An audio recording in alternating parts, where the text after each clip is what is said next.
4e méthode, travailler sur ses vacances de rêve et retrouver en France les ingrédients magiques.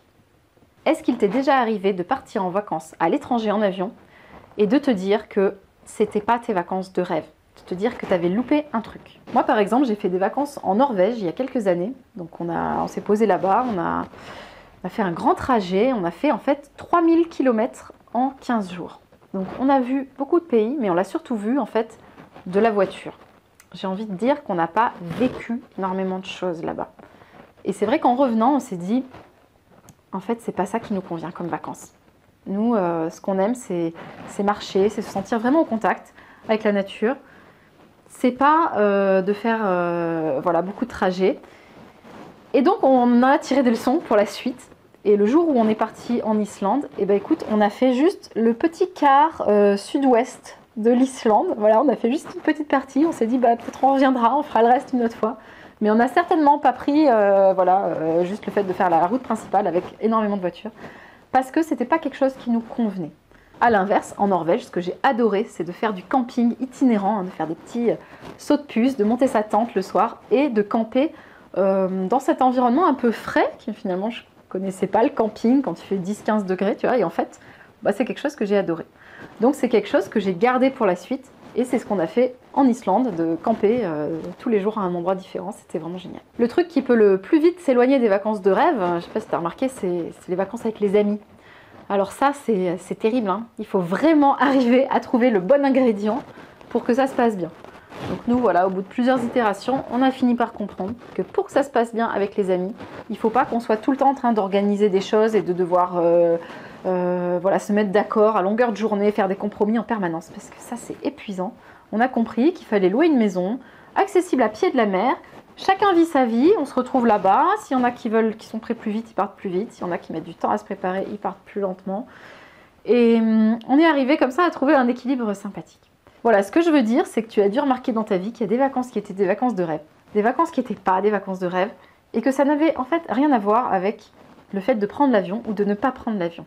Donc moi, ce que je t'invite, c'est vraiment à lister ce qui a été bien dans tes voyages, ce qui a été positif, ce qui a été négatif, et d'en déduire vraiment des vacances de rêve pour toi, c'est quoi? Et pour arriver à bien comprendre ça, ce qu'il faut, c'est vraiment travailler sur ses besoins finalement. Parce que parfois on se dit, j'ai besoin d'aller à l'étranger parce que j'ai besoin de décompresser, j'ai besoin de m'évader, j'ai besoin de me reposer.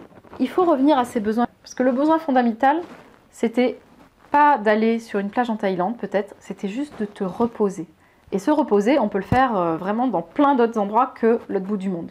Le dépaysement, c'est quelque chose qui peut s'obtenir assez facilement, soit dans des paysages grandioses en France que tu n'as jamais vus, soit, si tu as besoin d'entendre la langue étrangère, d'aller finalement sur nos frontières, hein, Allemagne, Italie, Espagne ou Angleterre. Hein, puis, pas mal de langues qui sont représentées.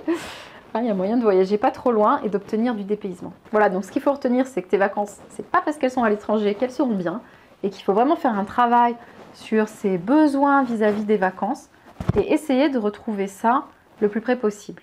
Ensuite, la deuxième option, si tu as déjà fait des voyages en avion à l'étranger, c'est d'essayer de retrouver en France les éléments que tu as adorés à l'étranger.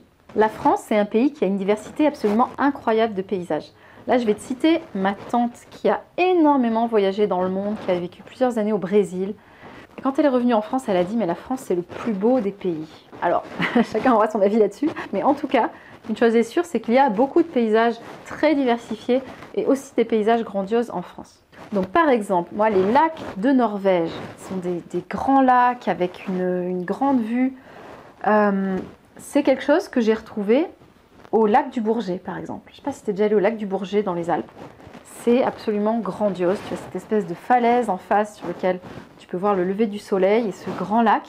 Et ben, j'ai trouvé que l'atmosphère au lever du jour était aussi magique que celle que j'avais ressentie en Norvège quand je faisais du camping là-bas.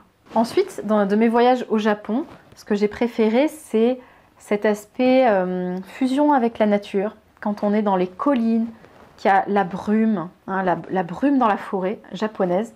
Ça, c'est quelque chose voilà, qui est représenté beaucoup de fois sur les estampes japonaises, hein, les tableaux. Donc on sent que c'est quelque chose qui vraiment fait partie intégrante de leur culture.